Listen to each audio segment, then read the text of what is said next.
Je suis d'une famille d'aristocrates qui collectionne de l'art.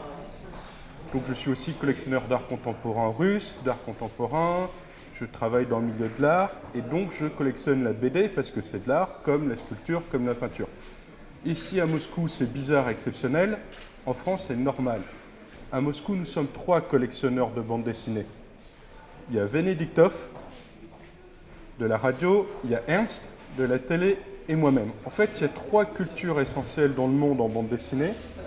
Il y a les mangas au Japon, il y a la bande dessinée en France et les comics aux États-Unis, qui sont 3 cultures très différentes. Graphiquement, dans les sujets abordés, dans la façon de travailler, même l'industrie ne travaille pas de la même façon, on ne publie pas la même qualité. Au Japon, ils vont mettre 1 semaine pour fabriquer un album. En France, on met 1 an pour fabriquer un album, parce que c'est de la gouache et beaucoup de travail.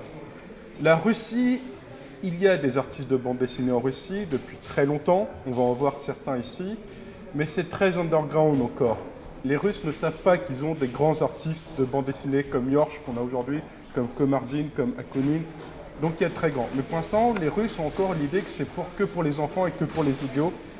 C'est comme penser que le cinéma, c'est que pour les enfants ou pour les idiots. Il y a tout style, et je suis peut-être un idiot, mais je pense que Venediktov et Ernst ne sont pas des idiots. Donc voilà, et donc ça commence. Et la bande dessinée russe, pour l'instant, se cherche. Certains artistes sont très influencés par les bandes dessinées américaines, par les comics, d'autres par les mangas, d'autres par l'européen. Il n'y a pas encore une identité vraiment forte de la bande dessinée russe.